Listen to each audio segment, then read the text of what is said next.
भाजपा महिला आघाडीची राज्य कार्यकारिणी जाहीर झाली असून अनेक निष्ठावंता संधी देण्यात आली आहे। या कार्यकारिणीत महादेवी मठपती यांची भाजपा महिला आघाडीच्या राज्य सचिवपदी निवड करण्यात आली आहे। गेल्या अनेक वर्षांपासून महादेवी मठपती यांनी पक्षाचे काम, महिलांचे प्रश्न, सामाजिक उपक्रम आणि संघटनात्मक बांधणीत मोलाचे योगदान दिले आहे। त्यांच्या याच निष्ठेची आणि कार्याची दखल घेऊन पक्षाच्या वरिष्ठ नेतृत्वाने त्यांच्यावर राज्य सचिवपदाचीही मोठी धुरा सोपवली आहे। या निवडीबद्दल पक्षाच्या नेते, पदाधिकारी आणि मित्रपरिवाराकडून अभिनंदन केले जात आहे। पक्षाने माझ्यावर दाखवलेला विश्वास सार्थ ठरवत महिलांचे सबलीकरण, संघटन बळकट करणे आणि पक्षाची ध्येय धोरणे तळागाळातील महिलांपर्यंत पोहोचवण्यासाठी मी कटिबद्ध राहीन, अशी प्रतिक्रिया महादेवी मठपती यांनी दिली। या निवडीबद्दल त्यांनी पक्षातील नेत्यांचे आभार देखील मानले। माननीय महाराष्ट्राचे सर्वांचे लाडके माननीय नेते, मी तमाम सर्व लाडक्या बहिणीचा लाडका भाऊ आमचे असे माननीय देवेंद्र फडणवीस साहेब यांचे मी मनापासून आभार मानते।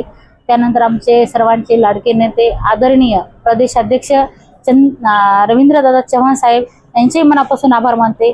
त्यानंतर आमचे माननीय मुख्यमंत्री माननीय मंत्री चंद्रकांत शेखरजी बावनकुळे साहेब यांचे मी मनापासून आभार मानते। त्यानंतर आमच्या सर्वांच्या हृदयस्थान असलेल्या सर्वांच्या लाडक्या नेत्या माननीय चित्राताई वाघ यांचे भी मनापासून आभार मानते, ज्यांनी मला पुनश्च संधी दिली, ज्यांनी माझ्या कामाची दखल घेतली। त्या अशा लाडक्या नेत्या त्यांनी जे माझ्यावर विश्वास दाखवलेला आहे तो मी कुठेही डगमगू देणार नाही आणि त्यांच्या विश्वासाला मी पात्र ठरेल आणि मी नक्कीच महिलांसाठी काम करेल आणि पार्टीसाठी काम करेल। आणि आमच्या सर्वांचे माननीय लाडके नेते माननीय अशोकरावजी चव्हाण साहेब त्यांनी जो माझ्यावर विश्वास दाखवला, मी त्यांचेही मनापासून आभार मानते। आमचे लाडके नेते माननीय अजित गोपछडे साहेब आहेत। त्यानंतर आमचे सर्वांचे महानगर अध्यक्ष आमचे माननीय अमरभाऊ राजूरकर, माननीय संतोषरावजी हंबर्डे, माननीय किशोरभाऊजी देशमुख, चैतन्य बापू देशमुख, आमच्या सर्वांचे हृदयस्थान असलेले संजय भाऊ कोडगे यांनी जो वेळोवेळी मला मार्गदर्शन केलेलं आहे, नक्कीच तुला न्याय मिळेल, त्यांचा हा विश्वास होता, आज तो खरा ठरलेला आहे। त्यांना आमचे आदरणीय माझे गुरु असे आमचे प्रवीणभाऊ साले यांचेही मनापासून आभार मानते। त्यांनी वेळोवेळी मला मार्गदर्शन करून वेळोवेळी माझ्या पाठीवर एक विश्वासाची थाप ठेवून नक्कीच आम्हाला म्हणजे आज जरी तुझ्यावर अन्याय असेल तो उद्या तुझा असेल, तसंच म्हणत का उगवणारा सूर्य नक्कीच मावळतो आणि येणारी पहाट आहे ती नव्याने घेऊन येते, ती अशी एक पहाट माझ्यासाठी नव्याने आलेली आहे आणि मला संधी पक्षसृष्टीने दिलेली आहे आणि त्याचं सार्थक आज मला करायचं आहे। आणि यानंतर असं मी एक सांगेन, मी सर्वात आभार जास्त मानणार आहे आमच्या सर्वांच्या लाडक्या नेत्या अशा आमच्या परिणिताई देवरे चिखलीकर। ज्यावेळेस आम्हाला खरंच वाटलं की आम्हाला आता कुठेही काहीच नाही, आमच्यासाठी काहीच उरलेलं नाही, पण त्यांनी सांगितलं की आपल्याला आता संयम बाळगायचा आहे आणि मी तुझ्या पाठीशी आहे आणि तू काही काळजी करू नको, अशा वेळोवेळी माझ्यासाठी पुढे येऊन माझं नाव सुचवणाऱ्या अशा आमच्या परिणिताताई देवरे चिखलीकर, मी खरंच आणि चिखलीकर कुटुंबीय माझ्या वेळोवेळी माझ्या पाठीमागे राहिलेले आहे। तसेच आमच्या अशा ताई आज माझ्या सोबत आहेत आणि त्या ताईंचे मी मनापासून आभार मानते।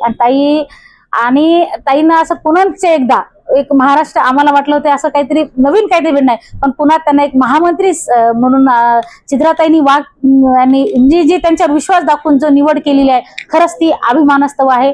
आणि माझी निवड केलेली आहे, आज गेली 15 वर्ष झालं बघतायत मी आम्हाला रोडवर की आम्ही कोणत्याही अपेक्षा न करता कधी एका मेसेजवर म्हणजे कोण कुणी येईल काय मानेल काहीच नाही, एक दिवस अहोरात्र आम्ही काम केलेलं आहे। आणि पक्षासाठी आज तुम्ही बघितले की मध्य प्रदेशमध्ये जाऊन सुद्धा मी घरदार सोडून 1 महिना राहून तिथे पक्षासाठी जो आदेश दिला होता त्यासाठी आम्ही निवडून आणण्यासाठी तिथं काम केलेलं होतं खासदारकीच्या वेळेस। आणि यावेळेस पण आम्हाला खासदारकीच्या वेळेस आम्ही अहोरात्र आम्हाला 3 टर्म मध्ये ज्यावेळेस सदस्य नोंदणी अभियान होती त्यावेळेस आम्ही काम केलेलं आहे। लातूरमध्ये जाऊन काम केलंय, बीडमध्ये जाऊन काम केलंय, धाराशिवमध्ये जाऊन काम केलंय, प्रॉपर नांदेडमध्ये काम केलंय आणि आम्हाला बिहारची संधी पण आली होती, पण ज्यावेळेस माझी नगरपालिकेचं इलेक्शन असल्यामुळे मला जाता आलं नाही।